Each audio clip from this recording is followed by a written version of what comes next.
Bueno, pues muy buenos días a todos. Mi nombre es Pablo Frías, soy profesor e investigador en el Instituto de Investigación Tecnológica que pertenece a ICAI, a la Universidad Pontificia de Comillas. Bueno, lo primero es agradecer a Antonio su cariñosa invitación para compartir con vosotros, dentro de todo este complejo puzzle de transición energética, pues contaros un poquito las ideas que un poco nosotros hemos venido trabajando, lo que tiene que ver con el aspecto del transporte, ¿vale? Un poco para que conozcáis mi background, o sea, yo soy, vamos, aparte de profesor e investigador, durante muchísimos años he trabajado en proyectos asociados a la industria eléctrica, sobre todo a la integración de recursos distribuidos en red, y desde hace ya casi 10 años en los temas más de movilidad, ¿vale? Porque yo creo que hace 10 años en España todavía lo del coche eléctrico no se salía del contexto de los coches de choque de la verbena. Sin embargo, a día de hoy pues es una realidad. Yo mi presentación, a ver, seguro que todos vosotros oís hablar de los temas de movilidad y en concreto en la movilidad sostenible o movilidad eléctrica. Pues bueno, al final el tema se acaba reduciendo a un coche privado que usamos para desplazarnos y entonces está la preocupación de que el coche es muy caro y además no hay infraestructura de recarga, ¿no? O sea, que estamos hablando de baterías e infraestructura. Pues nada, mi presentación va un poco a desmitificar esto. O sea, es decir, creo que tengo 36 slides, no iré a todas, desde luego. Pues solo hay 3 slides dedicados a eso, a baterías e infraestructuras, y el resto es intentar construir, digamos, un discurso alrededor de la movilidad sostenible. Para que sobre todo entendáis que esto o sea, los ingenieros eléctricos vamos a ser muy protagonistas en la transición energética. Pero es que lo más importante de todo esto, para que realmente se mueva, necesitamos un enfoque totalmente transversal. Necesitamos economistas, necesitamos abogados, necesitamos psicólogos, necesitamos formadores para que se cree una demanda de sostenibilidad que nosotros podamos hacer, ¿vale? Entonces, por eso un poco cómo tenía estructurada la presentación es, primero, dar 2 pinceladas de qué es lo que entiendo por movilidad sostenible para que entendáis la trascendencia que hay detrás de todo eso. Más allá de ese 30% de consumo energético, todo lo que tiene que ver detrás y el impacto social que ello lleva. Después, hacer una breve radiografía de cómo nos va en España, también para que entendáis dónde estamos y dónde queremos llegar y lo que nos va a costar llegar, ¿vale? Es un tema importante. Y luego lo que son los retos y tendencias, insisto, es decir, voy a hacer una aproximación bastante transversal porque yo creo que esa es la realidad que hay detrás de todo esto. Una parte tecnológica, pero después hay una parte social súper importante y, por supuesto, antes lo avanzaba Antonio, aquí realmente es un entorno al transporte, como el sector energético son aspectos muy regulados. Entonces, digamos, son los reguladores los que tienen la tarea importante de un poco definir esas reglas del juego que permite conseguir nuestros objetivos. Bien, me gusta siempre empezar por esta slide. Esto viene de una iniciativa de Naciones Unidas que se llama SAM for All, ¿no? Sustainable Mobility for All, ¿no? A todo el mundo. Y hablan de movilidad sostenible en 4 dimensiones. La más obvia, de alguna forma, es la que tiene que ver con eficiencia, ¿vale? Obviamente queremos ir a coches que sean más eficientes. Es escandaloso que yo, que soy ingeniero, después de 100 años de evolución del motor de combustión, no lleguemos a más de, bueno, has mencionado un 20%, muchos de ellos están en el 14-15% de rendimiento y el resto son pérdidas. Es decir, ahora de cada 100 euros que nos gastamos en gasolina, solo 14 son para desplazarnos, ¿vale? También con la consideración de que movemos 2.000 kilos o 1.500 kilos en un sub para movernos en nuestros apenas 70 kilos, ¿no? Ahí hay unas condiciones de eficiencia claras. Hay un segundo punto que tiene que ver con movilidad sostenible, que es movilidad verde. Un tercer punto que a mí me parece también súper importante, que es el tema de acceso universal a la movilidad. No solo para la gente, cuando ahora se habla del coche autónomo, eso no solo va a permitir que gente, digamos, como nosotros, que tenemos capacidad de andar, podamos movernos más fácilmente, sino gente mayor, gente que tiene algún problema físico, que puedan tener ese acceso a la movilidad. Pero ese acceso universal a la movilidad también es gente que no tiene recursos para para pagarse el carnet de conducir de alguna forma o incluso tener un coche. Entonces, ahí entra mucho lo que es el efecto del transporte público.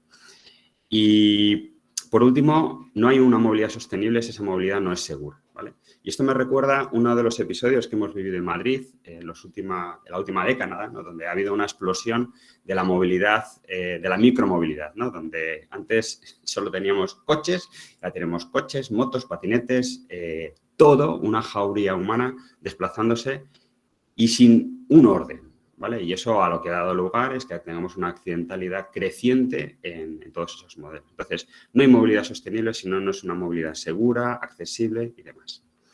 Y además, las realidades a las que nos enfrentamos cuando hablamos de la movilidad sostenible son totalmente distintos, depende de dónde nos miremos.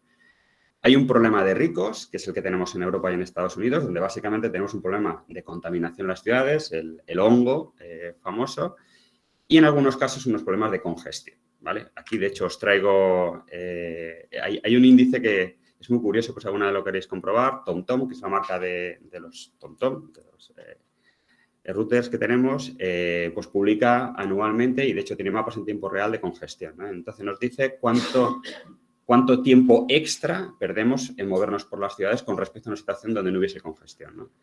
Málaga, o sea, Madrid y Sevilla, estamos ahí rozando el puesto 10º, es decir, que tardamos típicamente un 20% más de tiempo que si fuésemos en condiciones normales, ¿vale?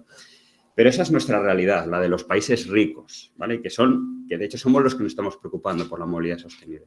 Pero hay otras realidades. Hay una realidad, por ejemplo, en Asia y la realidad que hay en América Latina, donde hay un problema de accesibilidad, un problema de contaminación brutal, ¿vale? Que es lo que ha hecho, por ejemplo, que China claramente invierta en los temas de movilidad sostenible de una forma radical. Yo estuve el año pasado, no, hace 2 años, justo antes del COVID en China, y ya no hay, en Pekín, ya no hay motocicletas de combustión. Todas son eléctricas. Y no os podéis imaginar el cambio ese que supone en estas ciudades, ¿no? Y después, el reto más importante realmente, antes estábamos hablando del 2030, 2050, estamos haciendo una planificación de largo plazo, son países donde hay una explosión demográfica que dará lugar a ser un sumidero de energía tremendo, que generará unas necesidades de transporte brutales, que es África, donde a día de hoy, como sabéis, pues China está invirtiendo enormes cantidades de dinero en infraestructuras y que de alguna forma es una oportunidad. Lo bonito de toda la movilidad sostenible es que cualquier desarrollo que se haga en cualquier parte del mundo realmente es extrapolable de lo que queramos. ¿Vale? Ese era el primer mensaje. Segundo mensaje, foto de la situación en la que estamos en España en comparación con el resto de países dentro de nuestro entorno europeo. Pues bien, básicamente hay 2 variables. Uno es el número de coches eléctricos que tenemos por nuestras ciudades, de alguna forma, o bueno, eléctricos o híbridos enchufables, y el otro es el número de puntos de recarga. Como veis, pues estamos en la cola, ¿vale? O sea, es decir, que tenemos otros países que realmente nos adelantan. Ahora veremos por qué. Pero vamos, eso no quiere decir que las cosas hayan ido pasando de alguna forma, ¿no? Ahí tenéis el gráfico donde aparece un crecimiento casi exponencial de esta movilidad eléctrica. Actualmente estamos en unos 200.000 coches eléctricos, bueno, vehículos eléctricos, ¿vale? Que incluye toda la línea esta, y estamos cerca de los casi 15.000 puntos de recarga. 10.000 coches, estaba diciendo casi 200.000 coches eléctricos, pues apenas es un 1% de nuestro parque, es muy poquito, pero eso sí, las ventas, que es lo que veis en la gráfica esa superior, están llegando aproximadamente al 10%. Y eso es una cosa que es más o menos positiva. Pero bueno, si miramos dónde se venden los coches, es un tema importante, ¿no? Es decir, oye, hay coches eléctricos, hay 200.000 coches eléctricos o vehículos eléctricos. ¿Dónde se venden? Pues si vemos aquí las cuentas, pues mira, el 40 y no sé cuántos % en Madrid. Tengo por ahí Barcelona, o sea, en toda la zona de Cataluña un 17, y después, sumando Andalucía y Valencia, entran en otro aproximadamente 17%. Es decir, que si pensamos en voz alta, casi toda la movilidad eléctrica o sostenible se está centrando en las zonas urbanas, ¿vale? Ese es el primer punto. El segundo punto, y que también es una cosa que, digamos, se sale de la ingeniería, ¿no? Es decir, oye, realmente dentro de las distintas opciones que tenemos de movilidad sostenible, ¿cuáles son las que son más importantes. Aquí arriba en verde tenéis un 32%, que es, digamos, las ventas que hay de coches, digamos, que se llaman de combustibles alternativos. Pero claro, ahí incluimos los híbridos y los eléctricos enchufables. Punto y coma, es decir, los híbridos, es decir, por ejemplo, el Toyota Prius, que es el que tenemos en los taxis por ahí, eso no es un coche eléctrico. Eso es una planta de cogeneración, es decir, es un coche de gasolina eficiente, que tiene una regeneración, pero eso no es un elemento que realmente nos quite el problema del combustible, ¿no? Que curiosamente lo que ocurre es que la gran mayoría de unidades de coches de combustibles alternativos son híbridos no enchufables, ¿vale? Entonces, a lo que nos tenemos que mover es, digamos, a lo que son o bien híbridos enchufables o bien vehículos eléctricos.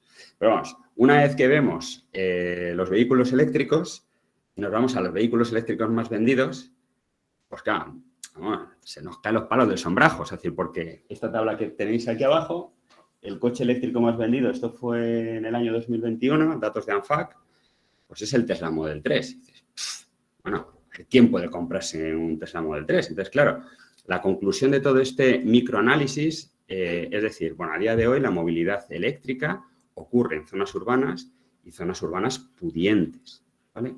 Y con eso no llegamos más allá y eso es una de las razones por las que nuestros ratios de movilidad pues están donde están.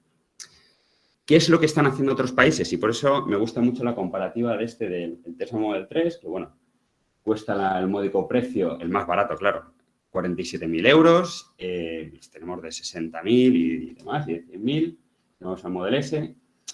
¿Qué es lo que han hecho otros países? Por ejemplo, como China.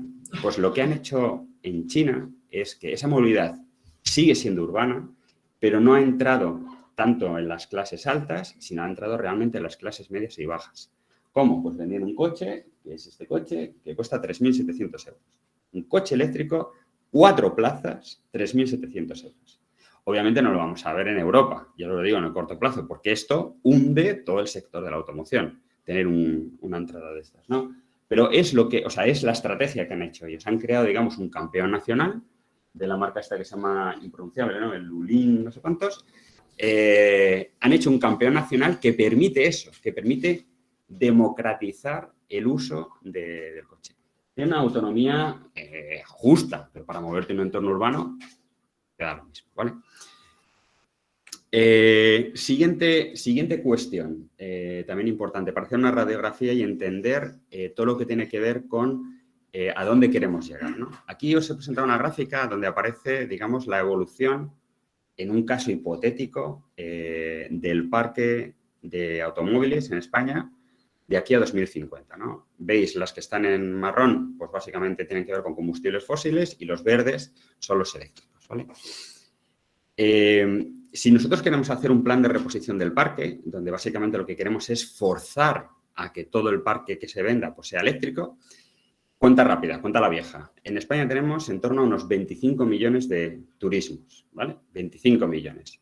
Al año vendemos, como máximo, se venden 1.200.000 coches. Entonces, sin echar muchas cuentas, me dices, 1 millón al año, tardó 25 años en reponer todo el parque, con la condición de que a día de hoy todos los coches que se vendan fuesen eléctricos, ¿vale? Esto es una cosa muy importante, ¿vale?, a tener en cuenta, porque eso lo que quiere decir es que por mucho que acelere esa reconversión, al igual que ha pasado con el sector energético, pues esto tiene una velocidad. Y la velocidad viene limitada por las unidades que se venden de coches al día. Que a día de hoy os decía que estaban no en 1 millón, sino que estábamos básicamente en 100.000. Es decir, estamos en un 10% de eso. O sea, que con ese nivel de 10%, pues en vez de tardar 25 años, tardaremos 250 años, ¿no? Echando una cuenta mal. ¿Eso es bueno o malo? Dice, bueno, pues es una transición. Entonces, es bueno porque de alguna forma permite que todo el sector se haga una reconversión razonable, pues igual que ha pasado en España con el carbón, que hemos tenido en las zonas más productoras de León, Asturias, etcétera, pues aquí va a pasar más o menos lo mismo. Va a haber tiempo. Y eso también a la industria del sector eléctrico, que van a ser donde nos vamos a conectar con los vehículos eléctricos, pues va a tener un tiempo para adaptarse.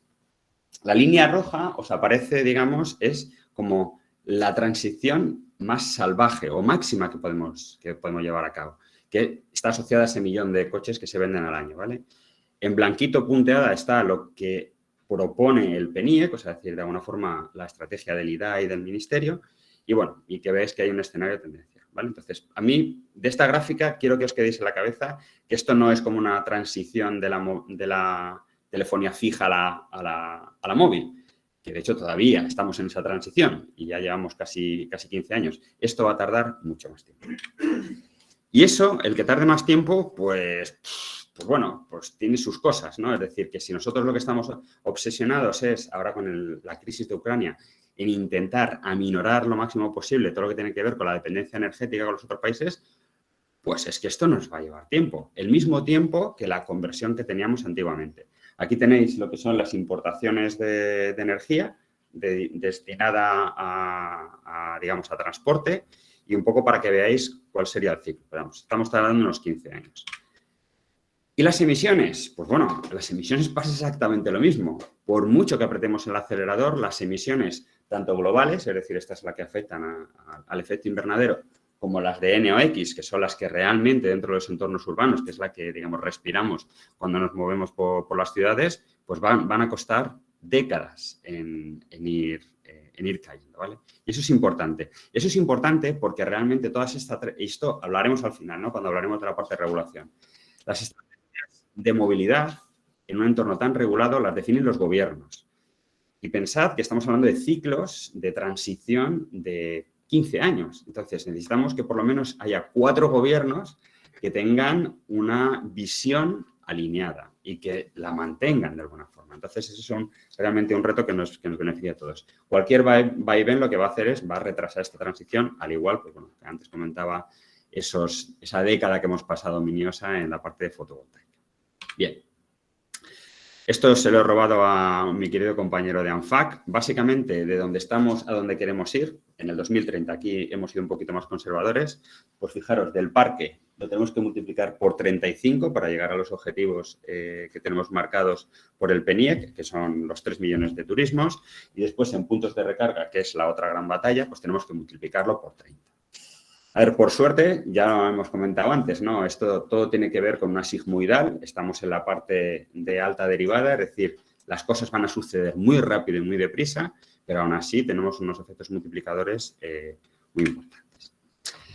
¿Cómo llegamos a ese 2030? Pues yo lo he intentado caracterizar de una forma muy simplificada en 2 variables. Uno es, hay que tocar a la demanda y hay que generar oferta para esa demanda. Pero este es el problema del huevo y la gallina, de la pescadilla que se muerde la cola, lo que queráis, ¿vale? Tiene que haber una tecnología que esté disponible, pero esa tecnología tiene que estar a un precio razonable. ¿Quién marca ese precio razonable? Pues las políticas, la regulación, en el fondo. Y eso es lo que hará que haya una determinada aceptación social, ¿vale? Entonces, para el resto de la presentación, básicamente, voy a lanzar muchos topics. No me voy a quedar en ninguno de ellos porque cada uno da para largo. Y lo que sí que quiero es que, digamos, con todos ellos voy a intentar construir un discurso, ¿vale? Y el discurso es que, al igual que la transición energética ha sido una transición que parte de convencer al pequeño pueblecillo rural de Asturias que no va a poder vivir de esa industria y va a tener que cambiar, aquí pasa exactamente lo mismo. Desde ahí hasta el gran fabricante o un grupo de distribución. Entonces, retos tecnológicos. Pues bueno, no me voy a extender aquí. El primero tiene que ver con las baterías y el segundo tiene que ver con la conectividad del coche. El tema de las baterías, yo diría que el más importante a día de hoy tiene que ver con el tema de los recursos que se utilizan para hacer esas baterías, ¿vale? Y el monopolio que existe a día de hoy de principalmente China, seguido Rusia y seguido Estados Unidos. Hay un monopolio exagerado que hace que, bueno, pues al final los coches, pues no te voy a decir que caben como los picapiedra, pero vamos camino de usar el motor de inducción, que es el más barato que tenemos de alguna forma, porque no nos podemos permitir el lujo, por ejemplo, de utilizar tierras raras para hacer motores mucho más eficientes. Y lo mismo va a pasar con las baterías. Vamos a pasar de la obsesión de conseguir baterías eficientes a tener baterías a un coste razonable, ¿no? Que es un poco lo que marcaba esta curva tendencial. Aquí Elon Musk, sabéis que al igual que hay un Apple Day, ¿no? Donde saltan las últimas novedades de iPhones, hay un Tesla de ahí, ¿no? Donde Elon Musk sale diciendo, pues ahí como buen profeta sus cosas. Él profetizó que en el año 2023, es decir, el año que viene, se iba a conseguir el matching entre el coste de producción de un vehículo eléctrico y el coste de un vehículo de combustión, ¿vale? Y vamos muy, muy cerquita de ese punto, ¿vale? Que lo sepáis. Segundo tema, retos tecnológicos. Bueno, esto es lo que me he dedicado casi en los últimos 10 años, pero solo le he dedicado una slide, ¿vale? Para ser prudente. Integración en la red, integración en el sistema. Me acuerdo que hace 10 años, hablando pues, con Endesa, con Iberdrola, con Red Eléctrica, de los temas de la movilidad, estaban asustados por esto no es una barbaridad. Luego, pues se pusieron a echar cuentas y ya Red Eléctrica dijo, bueno, hombre, esto multiplicamos, 3,2 gigavatios, esto con un par de instalaciones fotovoltaicas se puede, vale, no hay ningún problema. Hablas con la empresa de distribución y la empresa de distribución, pues bueno, hace 10 años estaba muy preocupada porque, pues bueno, muchas veces los centros de las subestaciones, centros de transformación se diseñan para unos coeficientes de simultaneidad. Esto venía a cambiar las cosas, pero bueno, para esto ya nos encargamos de hacer unas tarifas inteligentes para que la gente cargue cuando a nosotros nos interesa. Y entonces ya dejó de ser un problema. Y la verdad es que a día de hoy uno de los problemas o de los retos a los que se añade la integración de la movilidad eléctrica y que preocupa mucho a la distribución tiene que ver con el uso de las bombas de calor, ¿vale? Que tiene que ver, yo creo que es el siguiente ponente seguramente hablará de ese tema. Más cositas. Tendencias tecnológicas. Antes he hablado de retos. Tendencias. A día de hoy, lo que os digo que más mueve es el concepto de Smart Charging, ¿no? Que es básicamente el intentar hacer una carga flexible para que se vuelva, lo que os adelantaba Antonio, de que mi batería de mi coche pueda ser un elemento que pueda estar al servicio del sistema y que de alguna forma pueda reducir inversiones o ganar eficiencias en el sistema. Se mueve mucho alrededor de esto porque básicamente nadie quiere hacerlo. Tienes un coche y lo que menos quieres es que alguien te esté manipulando la batería. Entonces, por eso, digamos, hay mucha discusión para ver cómo conseguimos activar estos modelos de V2G, ¿no? Del Vehicle to Grid. El segundo elemento, este es divertidísimo, tiene que ver con el uso de los datos que se generan en tiempo real por el uso de la conducción. La conducción eléctrica y la conducción básicamente ha nacido digital. Es decir, genera ingentes cantidades de información, tanto por si es un coche autónomo como si no. Entonces, cosas curiosas. Pues, por ejemplo, hay empresas de car sharing que lo que hacen es que usan sus coches como estaciones meteorológicas y de calidad del aire. Entonces, pues básicamente tú como en un coche mides en tiempo real lo que pasa, pues automáticamente tú esos datos que tienes en distintos coches movilizados por la ciudad los vendes como servicio al ayuntamiento. La segunda, también súper divertida, tiene que ver, por ejemplo, hay una empresa de motosharing que lo que hace es que tiene un sensor de vibraciones en las ruedas y ese sensor de vibraciones hace un mapeo de los baches de las ciudades. Son servicios que no existían antes y que ahora existen, ¿vale? La otra tendencia, el hidrógeno. Aquí no me voy a extender porque esto sí que realmente daría... Este es el eterno mesías que se espera, ¿no? El hidrógeno que lo va a cambiar todo. Bueno, primero, el hidrógeno al final se acabará metiendo en un coche y acabará siendo un coche eléctrico, ¿vale? O sea, el hidrógeno necesita convertirse en electricidad. De hecho, el Toyota que veis por ahí, que es el único que hay... Bueno, hay varios modelos comerciales. Fue el primer modelo comercial que se sacó, pues tiene sus baterías y demás para utilizar la energía regenerativa. A día de hoy, aunque aquí digamos, hay un mapa de todos los planes de hidrógeno a nivel mundial, ¿vale? Es decir, los planes que ha hecho Japón, Chile, Australia, Alemania, etcétera. Y, básicamente, en esos planes, ¿de qué se habla del hidrógeno? Para los planes de 2030, 2050, etcétera. Como veis, es solo camiones y mayoritariamente coches, ¿vale? O sea, que son un poco... Se habla de transporte marítimo, se habla de transporte aéreo, pero de momento lo que piensan los gobiernos en su proyección a 2050 es lo que estáis viendo en esta tabla. Es decir, bueno, de momento bastante conservadoras. Bien, vamos a la segunda parte que tiene que ver con los retos sociales, ¿vale? A mí me encanta poner esta gráfica porque, aparte es que es muy española, y es, básicamente se hizo una encuesta en Europa asociado al cuál sería el próximo coche que te compras, ¿vale? Un coche de gasolina, un coche eléctrico o un coche híbrido, ¿vale?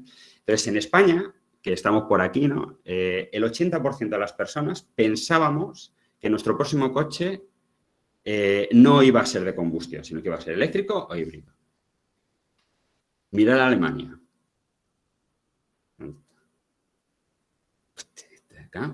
Que somos unos Quijotes. O sea, los alemanes, que son los que desde hace muchísimos años han apostado por la transición energética, tienen un partido político súper fuerte por la parte de energía, es gente mucho más realista. Dice, bueno, yo el próximo coche no lo sé. No sé si va a ser de combustión o no va a ser. Entonces, esto es una realidad. Y esa realidad, fijaros que es un poco... en Alemania es uno de los países con mayor infraestructura de recarga eléctrica que hay. Pero aún así no es un driver para ellos, ¿no? Entonces, para mí los dos drivers importantes que hay es el coste y, obviamente, la autonomía. Respecto al coste, pues traigo aquí, este es digamos, un mapeo de la oferta de los distintos fabricantes de modelos o de nuevos modelos de coches eléctricos, ¿no? Por ejemplo, BMW, que es el primero que veis arriba, pues para el 2023 va a sacar 25 modelos de coches eléctricos. Y para el 2025 dicen que el 25% de sus ventas en Europa van a ser coches puramente eléctricos, ¿no? Entonces, veis que ya todas las empresas están preveyendo una demanda que va a ser claramente eléctrica. Pero obviamente, pues la autonomía, pues nada, os he sacado ahí un mapa para ver un poquito cómo estamos, ¿no? Es decir, la otra elemento de decisión que tenemos es el tema de si no hay infraestructura de recarga, pues la pescadilla que se muerde la cola. Luego os contaré otra cosa. Para mí el segundo reto, y este es un reto pues, que ya lo hemos vivido con la transición hacia un modelo energético renovable, tiene que ver con hacer una transición eficiente y justa. O sea, a ver, en Europa el 7% del PIB viene de la industria del automóvil, fabricantes y accesoria. En España, cerca del 11%. Es decir, tenemos muchos millones de personas, muchos millones de empleos dedicados a la esta. Aquí os he puesto un mapa para que veáis la importancia del sector de la automoción en estos países. Todos estos países que estamos en rojo, si dejamos que ese coche de 3.500 euros o 3.700 euros entre, perdemos absolutamente todo el control, ¿vale? Entonces, por eso, Europa se ha puesto en alerta. Y entonces, esa alerta tiene que ver con la estrategia que os he mostrado antes de hacerlo. Es decir, que queremos ser sostenibles, pero vamos a hacerlo de una forma racional. La suerte para todos estos sectores es que, como os contaba antes, pues hay unos años, hay un decalaje de años. Tenemos tiempo para adaptarnos, pero tenemos que ser súper rápidos. ¿Cuáles son las tendencias? Pues bueno, yo creo que la tendencia desde el punto de vista social es que hay muchas tendencias, ¿no? Desde que ya la gente joven se saca, yo siempre he tenido la impresión de que se sacan, lo que pasa es que no he conseguido sacar la estadística, se sacan menos el carnet de conducir o se lo sacan más tarde, ¿vale? Esa es la primera. ¿Por qué? Porque existen muchas, o sea, si ellos hay un concepto más de movilidad y no de propiedad, ¿no? En lugar que ahora se alquila más que se compra, hay un concepto más de yo quiero invertir en moverme y entonces voy a ver cuál es el elemento más Entonces, entre ellos, pues os cuento un poco la anécdota de Madrid, porque yo creo que en eso se ha convertido, digamos, como una ciudad experimental para que allí entre todo el que quiera hacer una plataforma de movilidad sostenible, donde tenemos, pues ahí os pongo 2, 4, 5 empresas de car sharing eléctrico, puramente eléctrico. Bueno, la de Repsol es híbrido, de motocicletas, de bicicletas, de patinetes. No os podéis imaginar el caos.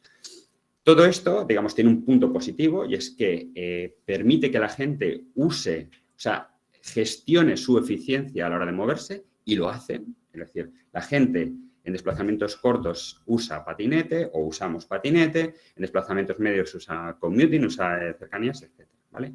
Pero exige una reordenación en la que estamos todavía en proceso. Vale. Retos de regulación. Para mí esta es la slide más importante, ¿vale? Y con que os quedéis con esto ya me basta. A ver, lo primero, es decir, el tema de la movilidad y del transporte es un sector muy regulado, ¿vale? Pero es un sector regulado donde la regulación viene de aguas arriba, es decir, hay una regulación mundial que viene asociada pues, a unos acuerdos de París o que después se transmiten dentro de Europa en unas distintas directivas, donde hay directivas asociadas al transporte y directivas asociadas a la movilidad, que después cada país lo implementamos de la forma que mejor queremos, pero que después las competencias que hay sobre determinadas aspectos impositivos, pues las define cada comunidad autónoma y en ocasiones cada región, ¿no? Y después, lo más divertido de todo esto es que las competencias reales sobre la movilidad caen en los ayuntamientos, ¿vale? O sea que por mucho que, yo qué sé, el presidente de gobierno de turno diga mañana todos los coches eléctricos, dice, vale, pero quien decide si por esta zona centro de Madrid o de Sevilla entran los coches es el ayuntamiento, ¿vale? Pero es que además de todo eso, eso es lo que llamamos coordinación vertical, ¿no? Pero es que después, dentro de cada uno de estos niveles, hay distintos agentes que participan sobre este concepto de movilidad sostenible. Pues bueno, tenemos energía, ¿no? Que es el primero que se va a ver afectado. Tenemos empleo, que también, o sea, industria que se va a afectar. Tenemos Hacienda, porque es el que recaude impuestos de cada una de las acciones. Consumimos electricidad, aparcamos en nuestra zona y te libero de parking o te hago pagar más o menos impuesto del registro del coche. Tenemos medio ambiente, tenemos sanidad. Hay un mogollón de temas. Y como os podéis imaginar, aunque todos pertenezcan, digamos, cada nivel al mismo partido político o algo así, pues muchas veces hace falta coordinación entre todos ellos. De forma que tú cuando nos compramos todos un coche, ahí veis un poco, esta es un poco la ecuación, en cada colorcito veis quién recauda qué parte, ¿no? Entonces, que un ayuntamiento o que una comunidad autónoma quiera imponer un determinado tema de movilidad afecta al resto, ¿vale? Afecta a la recaudación que tiene cada uno de los estamentos. Y como veis, es decir, lo de tocar el dinero a nivel público, con lo difícil que es recaudarlo, pues es un tema complejo, ¿vale? Bueno, me voy a saltar esto y yo creo que quiero ir al final para dejar hueco a las preguntas. ¿Tengo tiempo de sobra? Pues nada, pero bueno, Bueno, yo dejo tiempo. A ver, tendencias para la regulación. O sea, os he dicho antes, la transparencia anterior, que quiero que se os quede, hace falta una coordinación vertical y horizontal para que las cosas salgan. ¿Qué es lo que pasa? Pues que eso no existe. Entonces, como ejemplo, me gusta siempre esta gráfica, hay una página web que se llama Urban Access Regulations, que es básicamente, esto es lo que hacen es que recogen todas las experiencias en ciudades asociadas a las restricciones al tráfico en zonas urbanas, ¿no?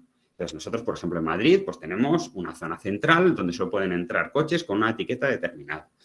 En Barcelona hay otra dimensión donde utilizan unas islas de determinada forma. En Londres hay otra cosa, en Estocolmo tienen otra cosa.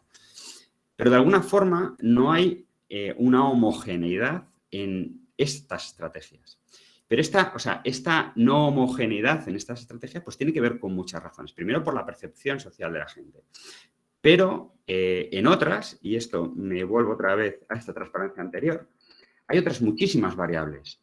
O sea, es decir, cuando hablamos de la electrificación de la movilidad, pues bueno, no es lo mismo electrificar la movilidad en España que electrificarlo en Polonia. En España electrificar es un vector de sostenibilidad y en Polonia, donde todo lo que queman es carbón, pues no lo es. Entonces, las ineficiencias en Polonia las agrandarías, mientras que en otros países no tanto. La fiscalidad, esta que has visto que es estructurada, pues en otros países no es así. En otros países solo es el Estado quien recauda, quien hace todos los impuestos asociados a la circulación. Hay países donde la industria del automóvil tiene un alto componente y en otros no. Os cuento, es anecdótico que, por ejemplo, Noruega, que es donde más coches eléctricos hay, donde más infraestructura de recarga hay, es un país donde no hay fábricas de coches. Entonces, claro, dice, es fácil tender, o sea, es decir, donde tú no vas a ser el primer afectado, ¿no?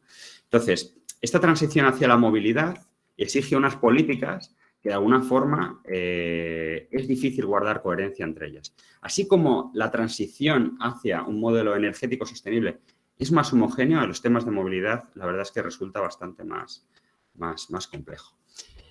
Otra tendencia de la regulación, esto es una cosa que salió, vamos, en la que encima yo personalmente soy partícipe. Esta es una iniciativa que salió en Madrid, la inauguramos hace apenas una semana y tiene el objetivo de crear como iniciativas de colaboración público-privada a la hora de desarrollar proyectos de movilidad. Es decir, os decía antes que la movilidad es un elemento muy regulado y que realmente cae en los ayuntamientos.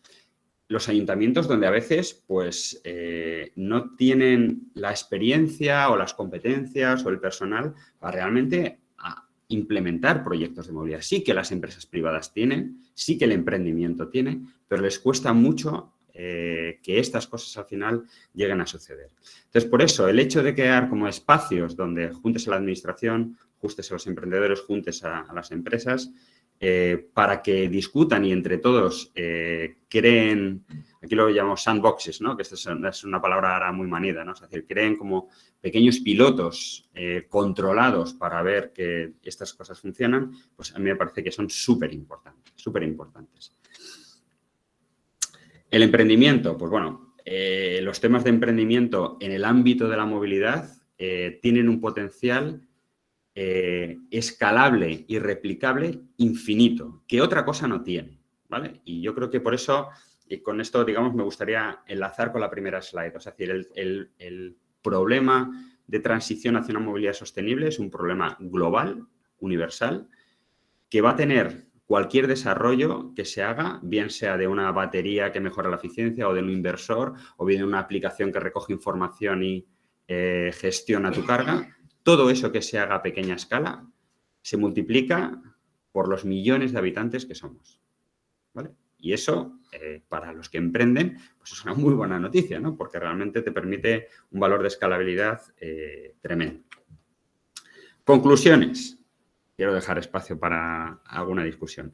Bueno, yo creo que, es decir, lo primero es poner ahí necesidad de afrontar la transición hacia una movilidad sostenible. Bueno, ya lo ha dicho, lo avanza Antonio. Es decir, aquí no hay elección. Es decir, lo vamos a hacer.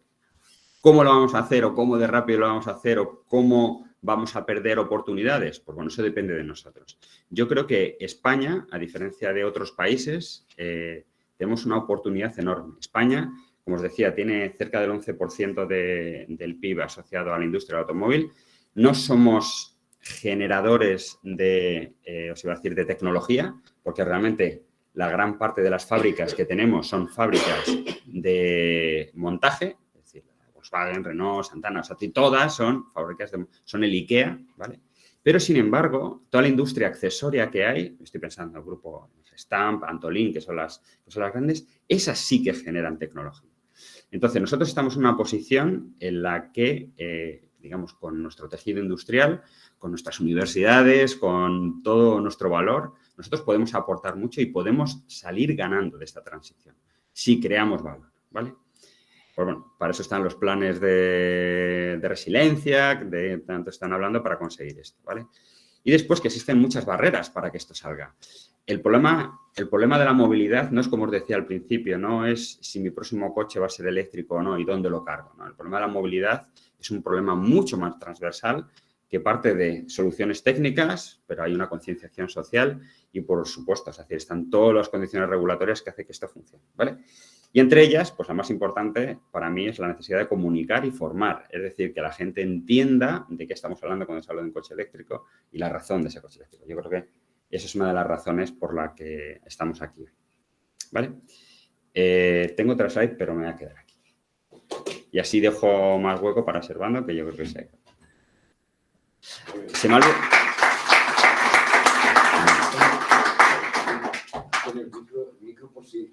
Siempre tenemos un micro para que nos oigan lejos. Se me ha olvidado comentar que los que están en internet, si tienen alguna pregunta, lo pueden hacer a través del chat y nada, y las vamos recogiendo a través de ahí. Yo para eso me salgo de aquí.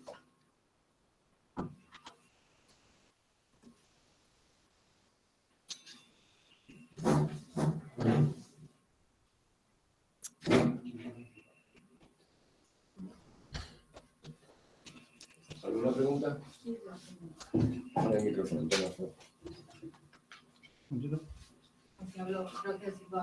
No, espera, no, mejor. Sí, hola. Sí, porque si no nosotros no. Muy bien, buenos días. Muchísimas gracias por la presentación, Pablo, ¿no? Bueno, muchísimas gracias. Me gustó mucho realmente todos los puntos que trataste y Y bueno, me queda una pequeña duda respecto cuando mencionaste la diferencia entre Europa y China con la movilidad la introducción del coche eléctrico en China y en Europa. Sí. Entonces, mi pregunta es la siguiente. ¿Quiere decir que la movilidad eléctrica aquí en Europa, para referirme en general, está frenada por conflicto de intereses o realmente por temas de regulación o condiciones técnicas? Es decir, porque, ok, si no dejan entrar el coche eléctrico de los 3.500, entonces están poniendo un freno a la movilidad eléctrica. ¿Y cuál es el objetivo principal?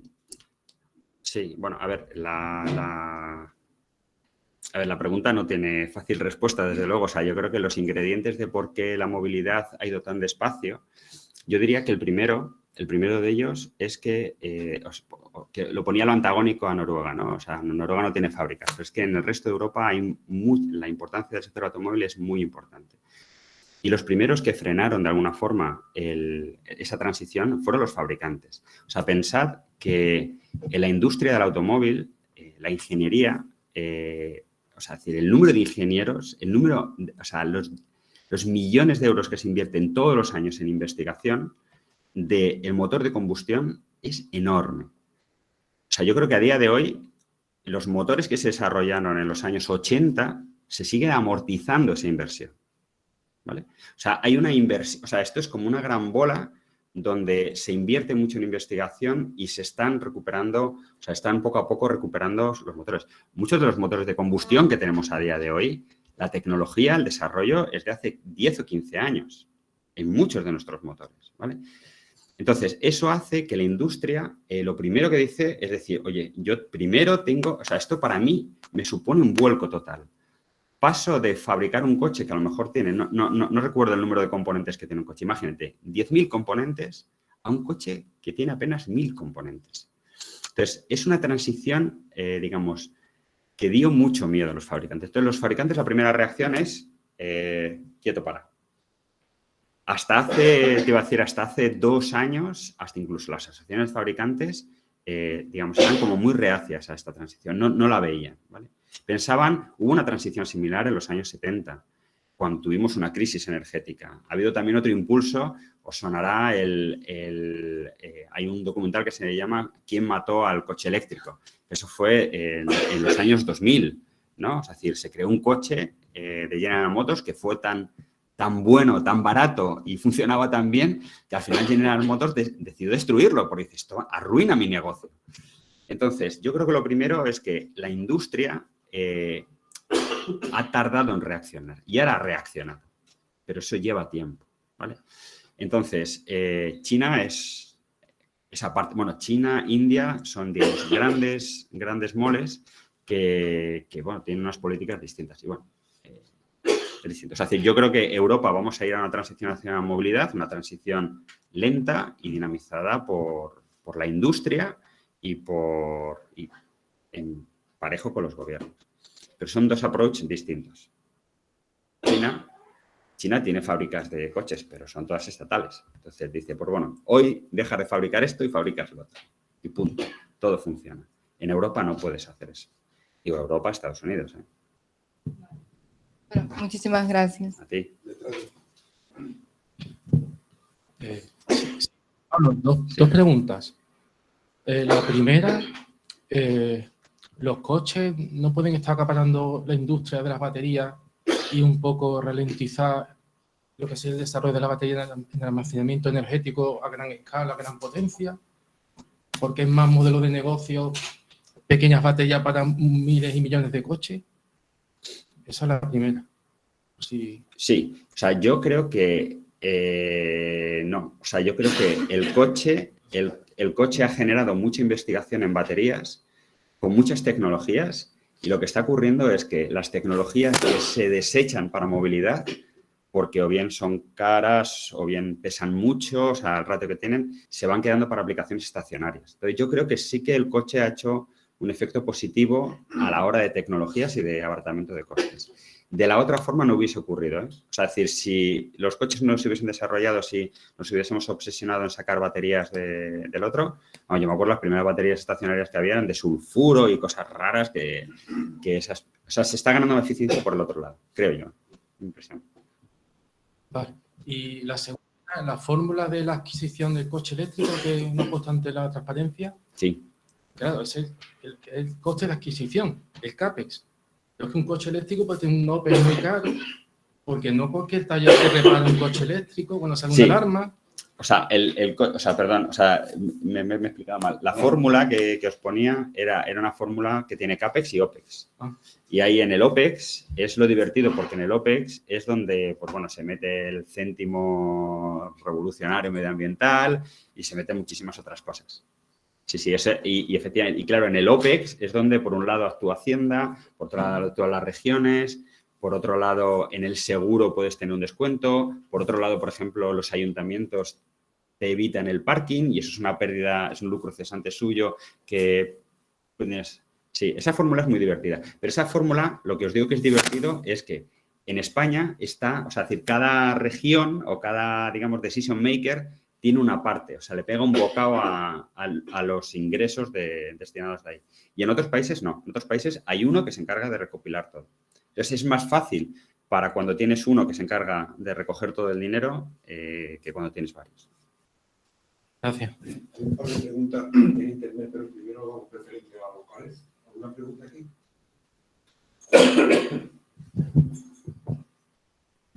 Bueno, primeramente, gracias, Pablo, por tu presentación. Me quedé con el dato de que en Polonia prácticamente toda su generación entiendo que es a carbón. Sí. Y uno de los objetivos de la movilidad eléctrica es descarbonizar el planeta y se necesitan unas fuentes renovables en gran porcentaje para que esto sea una realidad. Correcto. A grosso modo, un número estimado, ¿qué porcentaje de energía el sistema eléctrico tendría que generar a partir de fuentes renovables para que el coche eléctrico realmente sea sostenible para el objetivo de disminuir el CO2? Yo, fíjate, lo plantearé de otra forma. O sea, yo creo que los objetivos, o sea, la respuesta a tu pregunta está en una slide, no me acuerdo, donde te aparecía, digamos, la evolución de la disminución de la energía importada y la evolución y el crecimiento de la energía consumida. O sea, yo para mí creo que en el futuro, y eso lo presentaba Antonio en su última slide, o sea, a lo que vamos, o sea, es decir, el input de el energy mix que vamos a tener, es decir, eso nos va a venir dado. O sea, nosotros no vamos, o sea, es decir, y son como dos cosas disjuntas. Es decir, yo no voy a decidir un tipo de movilidad porque tenga o no tenga un parque de generación renovable.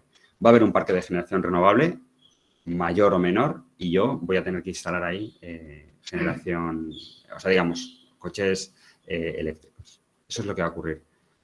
O sea, no te respondí en absoluto a tu pregunta, pero vamos. No, pero la respuesta está en esa slide, ¿vale? Vuelve hacia atrás, Antonio. Hay en el chat 3 preguntas, pero una se ha perdido arriba. La de Encarni Muñoz dice...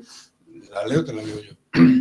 La leo yo, si quieres. Dada la crisis energética y recursos actuales, nos equivocamos al basar la movilidad sostenible en vehículos privados eléctricos.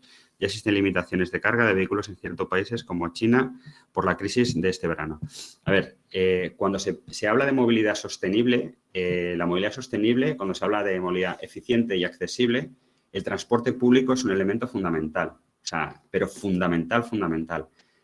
Yo creo que en España, gracias a Dios, tenemos un transporte público muy bueno en comparación con Estados Unidos, por ejemplo, o con otros países desarrollados. Pero sí, efectivamente, se trabajan todos los vectores.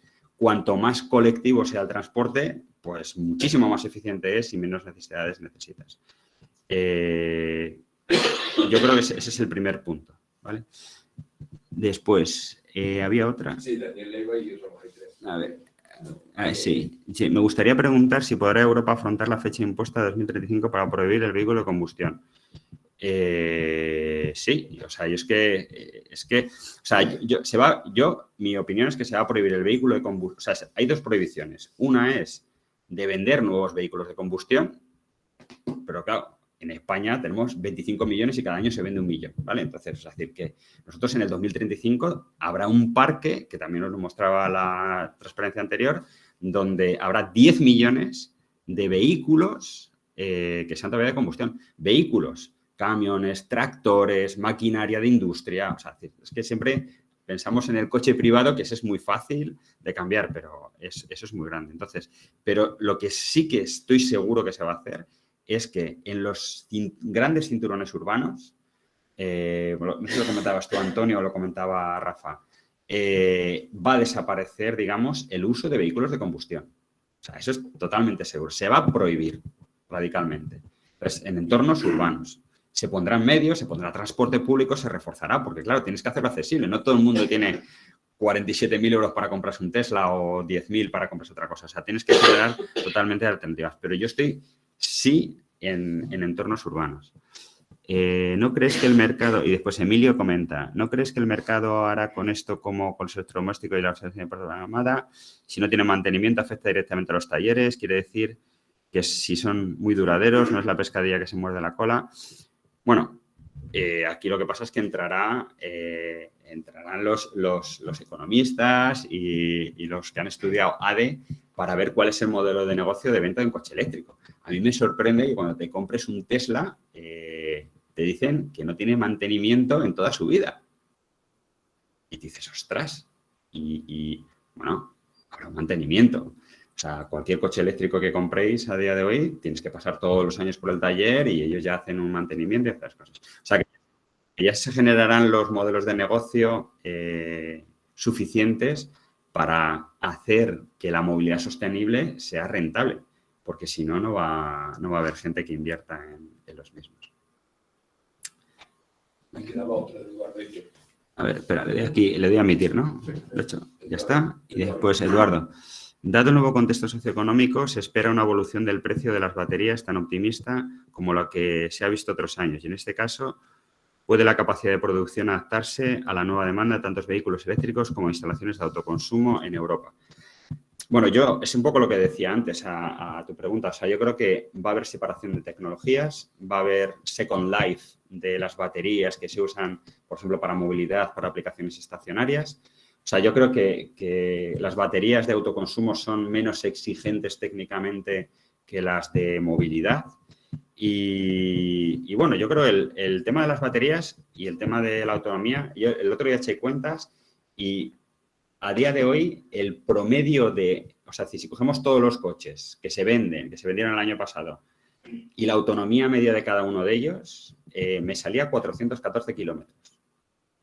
Y está bien para moverte en entornos urbanos. Obviamente no tienes los 1.000 de un coche de gasolina, pero yo creo que da suficiente rango como para que no tengamos que esperar a un abaratamiento excesivo de la batería para llegar a esto. Pero vamos, yo estoy convencido, o sea, es que pensamos en una década, pensamos en cómo era nuestro primer móvil y cómo es ahora, cómo ha cambiado. Toda esa tecnología se va a volcar en los temas donde hay rendimiento económico y a día de hoy pues va a ser los temas de movilidad.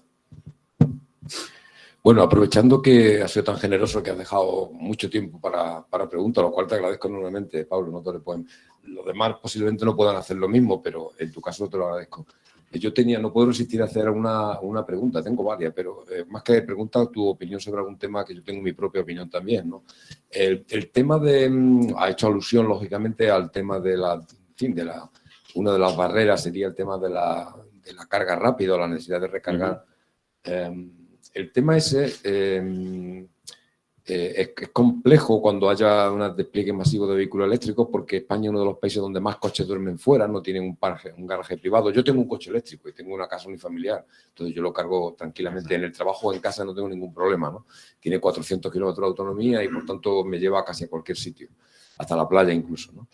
Pero, por ejemplo, cuando salen en plena operación salida de agosto 7 millones de vehículos eléctricos casi a la vez, por ejemplo, de Madrid por cada radial de Madrid salen 40.000 en un día y cosas de ese tipo, evidentemente el tema de la recarga, y esos vehículos no tienen autonomía para llegar a Alicante o a Santander posiblemente, bueno, a Santander sí, en fin, no sé, andan justito de autonomía, ¿no? Entonces, eso complica realmente la carga, digamos, regular cuando hay un parque de 20 millones, bueno, 10 millones de vehículos eléctricos. Entonces, en Asia, en China y en India, una de las soluciones que han encontrado es el battery swapping. Y quería preguntarte sobre ese tema porque no lo has mencionado.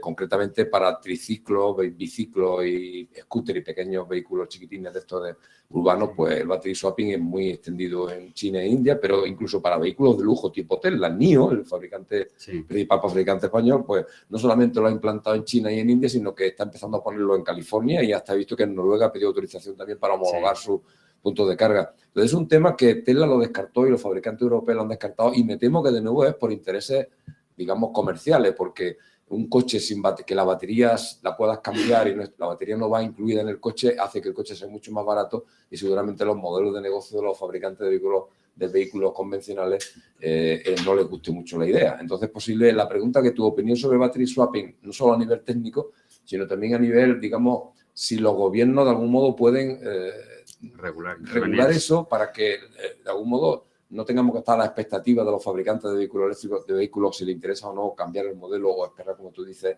20 años porque están investigando mucho motores de combustión y no les interesa que esto corra tanto, ¿no?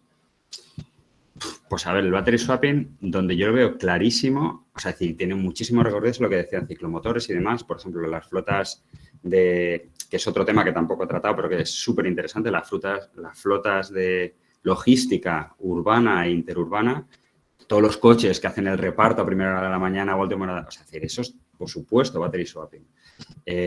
Flotas de vehículos compartidos. En vehículos privados, ostras, es que estás tocando o sea, siempre va a haber, o sea, yo creo que por mucho que o sea, técnicamente es obvio. O sea, es decir, pues es que es la alternativa más sencilla, es la alternativa más rápida, es la más eficiente que te puedes hacer. Pero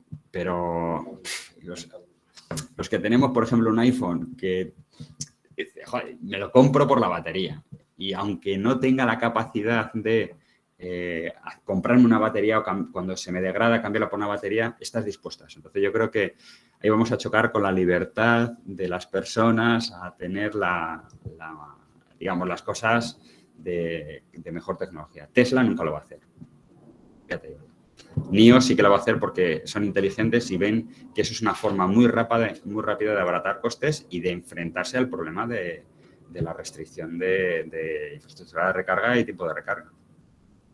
Porque el tiempo de recarga va a seguir siendo así. O sea, los tiempos de recarga, por mucho que evolucione la tecnología de las baterías, los 250 kilovatios eran 250 kilovatios en la época de Edison, es decir, una mega instalación eléctrica, y siguen siendo 250 kilovatios ahora. O sea, que la velocidad de recarga, o sea, que eso va a seguir siendo un problema, el tema de la velocidad de recarga. Pero bueno.